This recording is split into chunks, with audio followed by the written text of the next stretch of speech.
మీకుండే ఎటువంటి గ్రహ బాధలైనా గృహ బాధలైనా శాశ్వత పరిష్కారం కోసం సంప్రదించండి శ్రీనివాస జ్యోతిషాలయ. సార్ నమస్కారం సార్. నమస్తే అండి. సార్ ఎన్టీఆర్ గారి దేవరా 2 సినిమా ఆగిపోయింది అన్న ఒక వార్త ఇప్పుడు నిన్నటి నుంచి కూడా వైరల్ అవుతుంది. అంటే దీనికి కారణం లేకపోలేదు. అటు కొట్టాల శివ గారు, నాగ చైతన్య గారు ఒక స్క్రిప్ట్ వినిపించారు. సో అది ఫైనలైజ్ అయిపోయింది. అటు పక్క షూటింగ్ నడుస్తుంది కాబట్టి దేవరా 2 లేనట్టే. ఇటు పక్క ఎన్టీఆర్ గారు కూడా ఫుల్ బిజీలో ఉన్నారు సినిమాలతోటి. అందుకోసమే ఇన్ని గందరగోళాల మధ్య ఇక దేవరా 2 ఉండదన్న అభిప్రాయాలే వస్తున్నాయి సార్. మరి దేవరా 2 ఉంటుందా? ఉండదా? మరి మీరేం చెప్తారు సార్ దీనికి సంబంధించి? అంటే ఉంటుంది అనేటువంటి ఒక అవకాశం అయితే ఉంది. ఆయన చెప్పుకున్నాడు చాలా సందర్భాల్లో 2 డెఫినెట్‌గా ఉంటుంది. దానికి సంబంధించినటువంటి స్క్రిప్ట్ వరకు సన్నాహాలు చేసుకుంటున్నాను నేను అని చెప్పాడు. హ్మ్. అంటే పార్ట్ 1లో పార్ట్ 1 మీద వచ్చినటువంటి ఒక అభిప్రాయం, అంటే జనాభిప్రాయం కావచ్చు, ట్రేడ్ ఫీలింగ్ కావచ్చు, వీటన్నిటిని దృష్టిలో పెట్టుకుని పార్ట్ 2 ఎలా ఉండాలో ఆ రూపకల్పన చేసుకుంటున్నాను అని చెప్పాడు ఆయన. అందుకని టైం తీసుకుంటున్నానని చెప్పాడు కొరటాల శివ గారు. మేబీ చేయొచ్చు. అంటే పార్ట్ 1 బాలేదు. ఇప్పుడు డివైడ్ టాక్ వచ్చినటువంటి పుష్పకి పార్ట్ 2 తీశారు కదా వాళ్ళు మొత్తానికి. 3 ఏళ్ళు పట్టినప్పటికీ హ్మ్. 3 ఏళ్ళు కష్టపడి దాన్ని మొత్తానికి ప్రజల ముందుకు తీసుకొచ్చారు. అది 1ని మించినటువంటి 1 కంటే రెండింతలు భారీ విజయాన్ని అందుకుంది. అలా ఈ సినిమా కూడా అందుకోవచ్చు. అది మరీ అంత ఇబ్బంది పెట్టలేదు. 500 కోట్లు అనే పోస్టర్ వేశారు కదా దానికి. కాబట్టి పర్వాలేదు. కానీ కొన్ని సినిమాలు పార్ట్ 1, పార్ట్ 2 ఉంటాయని చెప్పి, ఆ తర్వాత పార్ట్ 2లు ఏమైపోయాయో అతీగతి లేనటువంటి సినిమాలు కొన్ని ఉన్నాయి. ఉదాహరణకు ఆ జాబితాలో పెదకాపు అనే సినిమాని చేర్చొచ్చు. పెదకాపు పార్ట్ 2 ఉండదు అనే విషయం ప్రపంచానికి అది పార్ట్ 1 చూసినప్పుడే అర్థమైపోయింది. అవును. అలాగే రామ్‌తో స్కంద. రామ్‌తో చేసినటువంటి సినిమా ఒకటి ఉంది బోయపాటి గారు, స్కంద. 'స్కంద'. హ్మ్.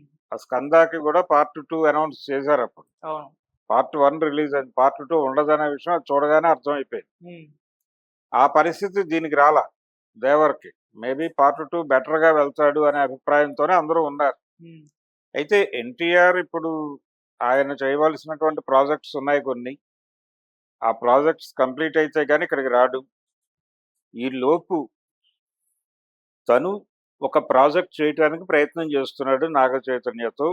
అది తప్పేం కాదు. ఇప్పుడు ఆల్రెడీ మహేష్ బాబు గారు రాజమౌళితో ప్రాజెక్ట్‌లోకి ఎంటర్ అయిన తర్వాతే 'గుంటూరు కారం' చేశాడు. ఎందుకంటే తన అభిమానులకి, ప్రేక్షకులకి తను కనిపించాలి కాబట్టి ఆ సినిమా చేశాడాయన. అది వర్కౌట్ కాలేదు. అది వేరే గొడవ. ఇప్పుడు 'త్రివిక్రమ్ శ్రీనివాస్' గారితో ఆయన ఎన్టీఆర్‌తో సినిమా చేస్తానని చెప్పాడు కదా! ఓ భారీ పౌరాణికం. హ్మ్. చెప్పిన పెద్ద మనిషి ఇప్పుడు ఇంకో సినిమా చేస్తున్నాడు కదా వెంకటేష్‌తో. అవును. ఎందుకు చేస్తున్నాడు అంటే ఆయన వేరే ప్రాజెక్టుల్లో ఉన్నాడు కాబట్టి అనే. అలాగే ఈయన ఇంకో ప్రాజెక్ట్ చేస్తున్నాడు.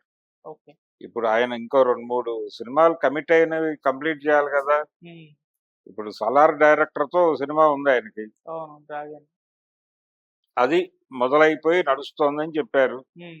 దానికి సంబంధించి లుక్స్ అవి రివీల్ అయ్యి ఉన్నాయి. హ్మ్. అలా ఇంకో ప్రాజెక్ట్ ఏదో ఉంది ఆయనకి.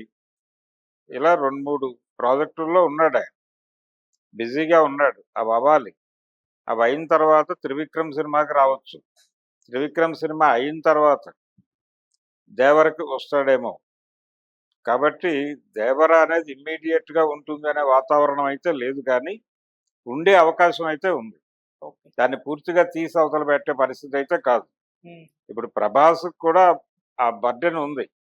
ఆయన మీద ఆల్రెడీ 2 పార్ట్ 2లు చేయాల్సిన బాధ్యత ఉంది. మూడో పార్ట్ 2 కూడా చేసే అవకాశాలు ఉన్నాయని నిర్మాత గారు సూచనప్రాయంగా చెప్పాడు. మేబీ అనే పదం వాడాడు కానీ, ఉండే ఛాన్స్ ఉంది అని. అంటే 'రాజా సాబ్‌కి' సంబంధించి. అది ఎప్పుడు రిలీజ్ అయినా డిసెంబర్ రిలీజ్ అంటున్నారు. ఇప్పుడు ప్రస్తుతం కనిపిస్తున్న ఏరియాలో ఆయన రిలీజ్ ఉన్న సినిమా అదొకటే. అది కూడా వచ్చేస్తే 3 పార్ట్ 2లు చేయాల్సిన బాధ్యత ఉంటుంది. హ్మ్. ఇప్పుడు పార్ట్ 1 స్పిరిట్‌లోకి ఎంటర్ అయ్యాడు. పార్ట్ 1 దానికి కూడా 2 ఉంటుంది అనేటువంటి మాట వినిపిస్తోంది. హ్మ్. అలాగే ఆయన 'కల్కి' కంప్లీట్ చేయాల్సినటువంటి బాధ్యత ఉంది. అలా వారు కూడా ఈ 2లు జాబితా పెంచుకుంటూ వెళ్తున్నాడు. ఈ 2ల జాబితా ఇంకా ఎన్టీఆర్‌కి పెరగలేదు. ఇంకా పెరగలేదు కాబట్టి ఆయన కాన్ఫిడెంట్ గానే ఉన్నాడు. 'దేవరా 2' చేసే ఛాన్స్ ఉండొచ్చు. కొంచెం లేట్ అవుతుంది అంతే. ఓకే. తన మార్కెట్ స్థిరపడిన తర్వాత తను ప్రస్తుతం అక్కడ హిందీ మార్కెట్‌ని స్థిరపరుచుకునే ప్రయత్నాల్లో ఉన్నాడు. అందుకోసమే 'వార్ 2' చేసిందాయన. హ్మ్. 'వార్ 2' తర్వాత కూడా తను చేయబోతున్నటువంటి ఇప్పుడు 'ప్రశాంత్ నీల్‌తో' చేయబోతున్న సినిమా ద్వారా కూడా అక్కడ మార్కెట్‌ని స్థిరీకరణ చేసుకోవడం కోసమే చేస్తున్నటువంటి సోలో ప్రాజెక్ట్ అది. దానికి 2 ఉంటుంది. దానికి 2 ఉంటుంది కాబట్టి అది కంప్లీట్ చేసి దాంతో మార్కెట్ స్థిరీకరణ కార్యక్రమం ధృవీకరణ అయితే అప్పుడు ఈ 2 చేస్తే ప్రయోజనం. అందుకని ఒక బిగ్ సక్సెస్ తర్వాత చేద్దామని కూడా వాయిదా వేసుకొని ఉండొచ్చు దాన్ని. ఈ కార్యక్రమాల్లో భాగంగా ప్రస్తుతానికి పక్కన పెట్టి తనకి ఒక యాక్టివిటీ ఉండాలి కాబట్టి నాగ చైతన్యతో ఒక సినిమా చేద్దామని కొరటాల శివ అనుకుని ఉండొచ్చు. హ్మ్. అది తప్పేం కాదు. ఆల్రెడీ త్రివిక్రమ్ గారు అదే పనిలో ఉన్నాడు. అదే మార్గంలో కొరటాల శివ కూడా నడుస్తున్నాడు అనుకోవచ్చు గానీ, ఒకవేళ లేదు అనుకుంటే వాళ్ళు మాట్లాడరు. ఒక ప్రాసెస్‌లో